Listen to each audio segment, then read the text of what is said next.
నా పేరు Aineni Santosh Kumar. Telangana schools technical colleges employees association state ప్రెసిడెంట్గా ఉన్నాను.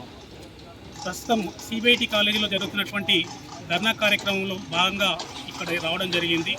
ప్రధాన ఉద్దేశం అంటే గత కొన్ని నెలలుగా కొన్ని సంవత్సరాలుగా పనిచేస్తున్నటువంటి ఉద్యోగులకు ఇంక్రిమెంట్లు కానీ పిఆర్సీ అప్డేట్ కానీ చేయకుండా ఉద్యోగులను తీవ్ర ఇబ్బందులకు గురి చేస్తున్నారు.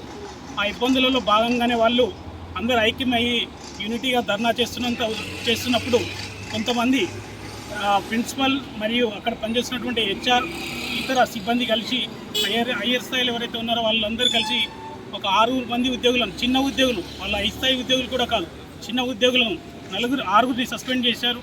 వితౌట్ ఎలాంటి నోటీస్ ఇవ్వకుండా వారిని సస్పెండ్ చేయడం ఎంతవరకు సబబు అని చెప్పేసి మేము అడుగుతున్నాం. ఉద్యోగుల సమస్యలను పరిష్కారం చేయాల్సినటువంటి ప్రిన్సిపల్ గారు పరిష్కారం చేయకుండా వారిని ఇబ్బందులకు గురి చేస్తూ నోటీసులు ఇస్తూ దాదాపు ఇప్పటికీ 6-7 నోటీసులు ఇచ్చారు.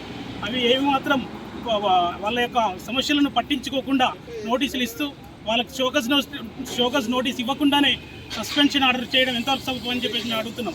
ఒకటే మేము తెలియజేసేది, ప్రిన్సిపల్ గారు మీరు ఆలోచించండి. అకాడమిషియన్గా ఉన్నారు మీరు, అలాంటి వారు మరి అలా మీ కింద పనిచేస్తున్నటువంటి ఉద్యోగులను సస్పెండ్ చేయడం ఎంతవరకు సబబు అని చెప్పేసి అడుగుతున్నాం. మేము ఒకటే తెలియజేసేది, సస్పెండ్ చేసినటువంటి 6 ఉద్యోగులను వెంటనే విధుల్లోకి తీసుకోవాలి. వాళ్ళు ఏవైతే డిమాండ్ చేస్తున్నారో ఇంక్రిమెంట్స్ కానీ పిఆర్సీ కానీ వెంటనే అమలు చేయాలని చెప్పేసి తెలియజేస్తున్నాం.